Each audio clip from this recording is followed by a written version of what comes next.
Bago ko po ibigay yung mensahe ng pagpapasalamat ay meron lang po akong ikwentong konti sa inyo sa aking karanasan sa Public Attorney's Office. Kung hindi niyo na po alam, lagi ko pong sinasabi ito sa mga PAO events na ang unang-unang boss ko ay si Attorney, ating Chief Persida Acosta.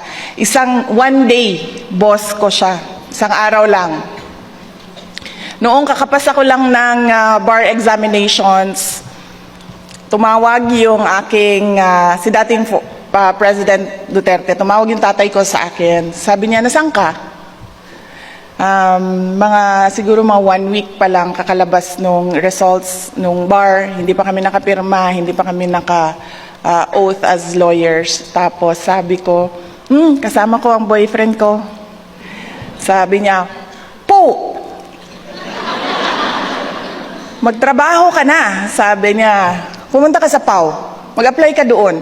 Mag-apply ka sa PAO. So ako naman, sabi ko, sige. Pupunta ako sa PAO, mag-apply ako. So pumunta ako doon sa office, sa central office. Nag-request ako na makipagkita kay Attorney Persida Acosta, and then sabi ko sa kanya, ma'am, mag-apply ako sa Public Attorney's Office. Sabi niya, sige, ito yung mga kailangan mong gawin, dami yung mga listahan ng mga requirements. Tapos sabi niya, pag natapos mo ng itong lahat ng listahan ng requirements, sabi niya, bumalik ka dito dahil marami pang, may gagawin pang mga interviews para sa iyo. So sabi ko po, sige po, ma'am, babalik po ako. Tapos hindi na ako bumalik. Kasi pagkatapos ko doon, hindi ko alam kung saan narinig ng aking dating law professor, tinawagan naman niya ako. Sabi niya, Inday Sara, nasaan ka? Tapos sabi ko, ay ma'am, okay na po ako kasi nag-a-apply po ako sa Public Attorney's Office. Ginagawa ko po yun, mahaba po yung listahan ng requirements. Ginagawa ko po pa isa-isa. Sabi niya, alam mo naman yung mga lawyers na mga babae na medyo may edad na, di ba? Sabi niya, wag ka kay Persida Acosta. Wag ka doon. Sabi ko, kasi pumunta na kasi ako doon. Sabi niya, wag ka pumunta kay Persida Acosta. Sabi niya, pumunta ka sa Supreme Court, doon ka magtrabaho. Puntahan mo si Justice Callejo. Mag-apply ka doon kay Justice Callejo. So ako naman, iniisip ko na kung anong gagawin ko. Dalawa na yung nagmumura. Sabi ko, sige, subukan ko mag-apply sa Supreme Court. Pumunta ako doon. Umupo ako, sabi ko, Justice, mag-apply po ako dito. Ganun din.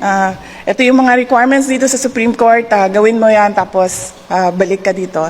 And I ended up working as a court attorney in the office of, may he rest in peace, former Justice Romeo Callejo, Sr. So yun yung one day na nasa PAO ako. Kanina, kahapon. Sabi namin, kasi 2 days yung activity ninyo, sabi namin, pwedeng tawagan yung organizer ng PAO event kung anong oras pwedeng dumaan doon at makapagbigay ng mensahe. Sabi sa akin, Inday Sara, pwede kang dumaan anytime. Sabi ko, talaga, anytime pwede, wala silang, hindi, wala. Sabi niya, kasi kahit lunch nila ay working lunch, wala silang break, Inday Sara. So pwede ka dumaan doon. Tapos sabi ko, talaga? Paano pag nag-CR? Sabi niya, hindi. Kahit nakaupo sila sa toilet, nagtatrabaho lahat yan. Kaya huwag ka mag-alala, dumaan ka lang.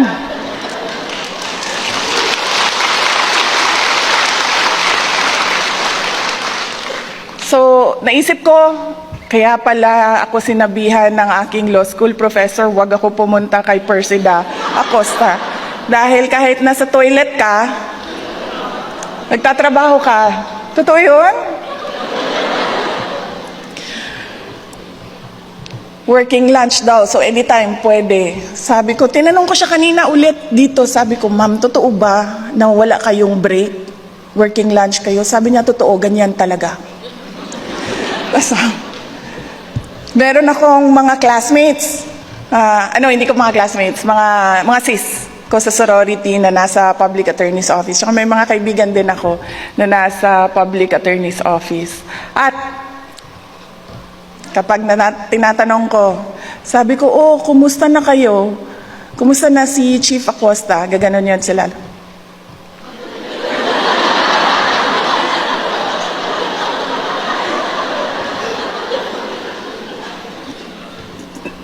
Alam mo, hindi naman ako madaling kabahan na tao, pero pati ako kinakabahan pag kanina nung sinabi sa akin,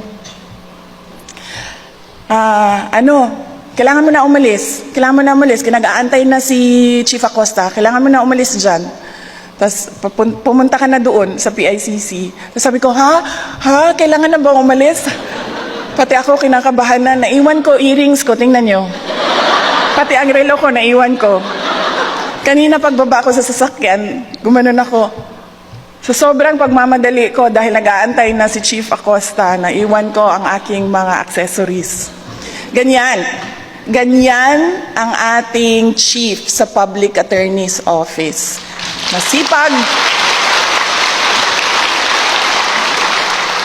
Masipag, magaling at palaban. Yan si Attorney Persida Acosta. Kaya nga, di ba, sabi ko sa inyo, anong pangalan ng PAO? Persida Acosta Office. Ganyan kagaling.